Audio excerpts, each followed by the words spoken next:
नमस्कार, मी अमित कोळेकर. तरुण भारतच्या न्यूज बुलेटिनमध्ये आपल्या सर्वांचं स्वागत. आता पाहूयात दिवसभरातील महत्त्वाच्या घडामोडी. बेळगाव मध्यवर्ती बस स्थानकाहून चोळीबावी गावाला जाणाऱ्या बसमध्ये प्रवाशाची बस कंडक्टर सोबत शाब्दिक चकमक काल शुक्रवारी घडली होती. दरम्यान क्षुल्लक कारणावरून सुरू झालेल्या शाब्दिक चकमकीचे बस कंडक्टरच्या मारहाणीत रूपांतर झाल्याने घटनास्थळी मोठा गोंधळ निर्माण झाला होता. महादेवाप्पा मल्लाप्पा होकेरी, वय वर्ष 50, राहणार अंजनेयनगर, बेळगाव असे जखमी कंडक्टरचे नाव समजते. मारहाण झाल्यानंतर जखमी कंडक्टरला उपचारासाठी बेळगाव जिल्हा रुग्णालयात दाखल करण्यात आले. घटनेची नोंद मारियाळ पोलीस स्थानकात झाल्याने पोलीस उपायुक्त रोहन जगदीश, मारियाळ पोलीस निरीक्षक गुरुराज कल्याण शेट्टी यांनी जिल्हा रुग्णालयाला भेट देऊन माहिती घेतली. प्रसंगी बेळगाव पोलिसांनी बाळेकुंद्री येथील या मारहाणीत सहभागी झालेल्या 14 जणांना अटक केली असून त्यांच्याकडून अधिक चौकशी सुरू करण्यात आली आहे. बस कंडक्टर मारहाणीची संपूर्ण चौकशी होणार असे पोलीस उपायुक्त रोहन जगदीश यांनी पत्रकारांना सांगितले आहे. बाळेकुंद्री खुर्द येथे झालेल्या बस कंडक्टर आणि प्रवासी यांच्यात झालेल्या मारहाण प्रकरणामध्ये आज मोठा ट्विस्ट समोर आला आहे. बस कंडक्टरवर पोक्सो कायद्यानुसार गुन्हा दाखल करण्यात आला असून संबंधित कंडक्टरवर एका 12 वर्षीय मुलीशी शारीरिक छेडछाड केल्याचा आरोप करण्यात आल्याचे समजते. सदर घटना मध्यवर्ती बस स्थानकातून बाळेकुंद्री खुर्द या गावाला जाणाऱ्या बसमध्ये काल शुक्रवारी दुपारी घडली. संबंधित मुलीने त्या कंडक्टर विरुद्ध पोलिसात तक्रार केल्यानुसार याची दखल घेत कंडक्टर विरुद्ध पोक्सो गुन्हा दाखल करण्यात आला आहे. या प्रकरणाचा अधिक तपास चालू असून कंडक्टर विरुद्ध कठोर कारवाई केली जाईल अशी माहिती पोलिसांकडून देण्यात आली आहे. तसेच मुलीच्या कुटुंबाला योग्य संरक्षण दिले जाईल अशी माहिती पोलिसांनी आज पत्रकारांना दिली.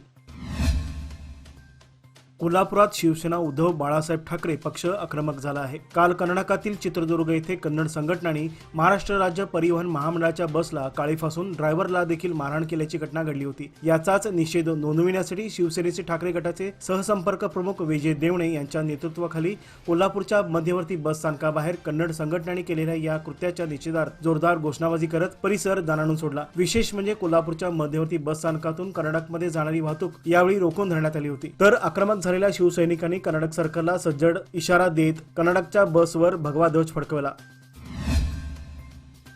कर्नाटकमध्ये पुन्हा एकदा मराठी भाषिकांना त्रास देण्याचा प्रकार समोर आला आहे. महाराष्ट्राच्या एसटी बस चालक भास्कर जाधव यांना रोखून कन्नड बोलता येते का असं विचारत अपमानास्पद वागणूक देऊन त्रास दिल्याचे प्रकरण समोर आले आहे. सदर घटना काल शुक्रवारी रात्री 9 वाजता घडली. त्यानंतर आज सकाळपासून कोल्हापूर एसटी बस स्थानकावरून कर्नाटककडे जाणाऱ्या बसेस थांबवण्यात आल्या आहेत. त्यामुळे प्रवाशांचा मात्र खोळंबा झाला होता. आज सकाळपासून एकही बस कर्नाटककडे सोडण्यात आली नाही. देशाच्या राजधानीत सुरू असलेल्या अखिल भारतीय मराठी साहित्य संमेलनाला बेळगाव सीमा भागातील मराठी भाषिक मोठ्या संख्येने आवर्जून उपस्थित राहिले आहेत. सीमा प्रश्नाच्या लढ्यात अग्रेसर असलेल्या मध्यवर्ती महाराष्ट्र एकीकरण समितीचे नेते आणि कार्यकर्तेही दिल्लीत उपस्थित आहेत. महाराष्ट्र एकीकरण समितीच्या शिष्टमंडळाने ज्येष्ठ नेते आणि संमेलनाचे स्वागताध्यक्ष शरद पवार यांची भेट घेऊन महाराष्ट्र सरकारने सीमा प्रश्नी तातडीने आणि गांभीर्याने हालचाली कराव्यात अशी मागणी केली आहे. या संदर्भात शरद पवार यांना निवेदन देण्यात आले आहे. सर्व सरकारी शाळा, अनुदानित आणि विना अनुदानित शाळांमधील मुलांच्या सुरक्षेसाठी असणाऱ्या मापदंडाची पूर्तता होत आहे की नाही याची पाहणी करावी. दर 3 महिन्यातून एकदा पाहणी करून याबाबतचा अहवाल देण्यात यावा असा आदेश शिक्षण खात्याने सर्व गट शिक्षणाधिकाऱ्यांना दिला आहे. दरवर्षी शैक्षणिक वर्षात ऑगस्ट, नोव्हेंबर आणि फेब्रुवारी अखेरीस शाळांमध्ये पाहणी करून अहवाल सादर करावा लागणार असल्याचे परिपत्रक शिक्षण आयुक्तांनी जारी केले आहे. भौतिक, भावनात्मक, वैयक्तिक, सामाजिक तातडीच्या वेळी सुरक्षा आणि सायबर सुरक्षेविषयी मापदंड शिक्षण खात्याने निश्चित केले आहेत. शाळेत आल्यानंतर विद्यार्थ्यांना कोणत्याही प्रकारची भीती वाटू नये, मनमोकळेपणाने त्यांनी वावरावे, शाळेत कोणत्याही ठिकाणी त्यांना मुक्तपणे संचार करता यावा हे अपेक्षित आहे. पण शाळेतील वातावरण, तेथील भौतिक परिस्थिती, काही व्यक्तीबाबत वाटणारी भीती अशा विविध कारणामुळे विद्यार्थ्यांच्या सुरक्षिततेचा प्रश्न निर्माण होतो. त्यांच्या सुरक्षेविषयी अनेकदा शिक्षण खात्याकडे तक्रारी येतात. त्यासाठीच ही सूचना जारी करण्यात आली आहे. नवे पाऊल नवा संकल्प लोकमान्य सोसायटी सादर करत आहे लोकमान्य शुभारंभ ठेव योजना, जी देते तुमच्या ठेवीवर आकर्षक व्याज. ज्येष्ठ नागरिकांसाठी 0.5% अधिक व्याज. अधिक माहितीसाठी कॉल करा 1800-212-4050. लोकमान्य, जिथे पैसा वाढतो आणि नातं वृद्धिंगत होतं.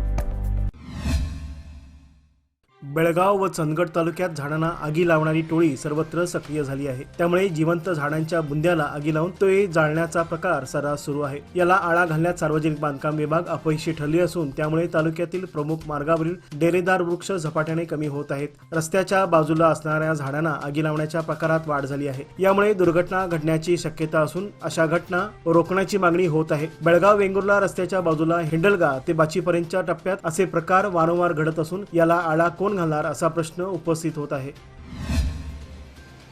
श्री शिवप्रतिष्ठान हिंदुस्थान बेळगाव आयोजित 2025 मोहीमचा भंडारा कपिलेश्वर मंदिर नवीन गणपती विसर्जन तलाव येथे हजारो धारकऱ्यांच्या उपस्थितीत पार पडला। बेळगाव शहर, बेळगाव तालुका तसेच चंदगड, आजरा, कोवाड, खानापूर, दांडेली व कारवार मधून असंख्य असे धारकरी उपस्थित होते। श्री कपिलेश्वर मंदिराचा प्रसाद व त्यांच्या हाती हिंदुत्वाचा भगवा ध्वज देऊन त्यांचा मान सन्मान करण्यात आला। ध्येयमंत्राने कार्यक्रमाची सांगता झाली व त्यानंतर श्री कपिलेश्वर मंदिर परिसरात आई तुळजाभवानीचा भंडाऱ्याचा प्रसादाचा वाटप करण्यात आले।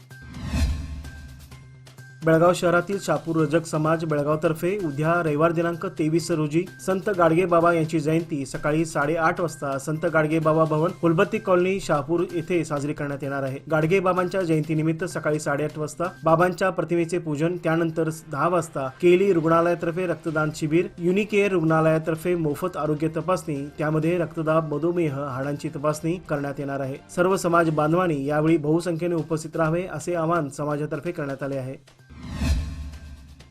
सतीश शुगर कारखान्याच्या 2024-25 ऊसगळीत हंगामाचा समारोप आज शनिवारी सायंकाळी 6 वाजता सांगता करण्यात आला। या वर्षीचा सतीश शुगरचे गळीत हंगाम पूर्ण झाले असून भविष्यात ऊस उत्पादक वाढीबरोबर अधिकाधिक सामाजिक बांधिलकी जपण्याचा कारखाना व प्रशासनाचा प्रयत्न असणार असल्याचे सांगण्यात आले।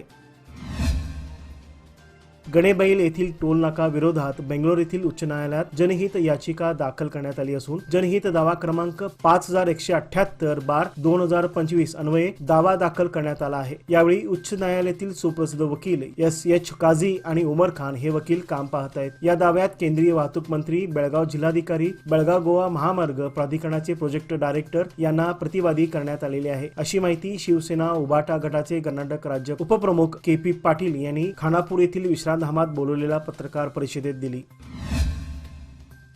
खानापूर तालुक्यातील लक्खेबैल येथील शेतकरी रामचंद्र चंद्रकांत अंधारे वय वर्ष 23 याचा 2022 साली शेताकडे जात असताना तुटून पडलेल्या विद्युत वाहिनीचा स्पर्श झाल्याने जागीच मृत्यू झाला होता। याबाबत खानापूर पोलिसात घटनेची नोंद करण्यात आली होती। हेस्कॉम कडून नुकसान भरपाई मिळवण्यासाठी पाठपुरावा करण्यात आला होता। हेस्कॉमने मृत्यू झालेल्या शेतकऱ्याच्या वारसदारांना 5 लाखाचा निधी मंजूर केला होता। या निधीचा धनादेश रामचंद्र यांचे वडील चंद्रकांत अंधारे यांना आमदार विठ्ठल हागेकर आणि हेस्कॉम खानापूर विभागाचे अभियंते जगदीश मोहिते यांच्या उपस्थितीत धनादेश सुपूर्द करण्यात आला। यावेळी हेस्कॉमचे अभियंता रंगनाथ नमित इजारी, भरतेश नांगणूर, निरंजन सरदेसाई, सहाय्यक संचालिका रुपाली बडकुंद्री तसेच नागरिक उपस्थित होते।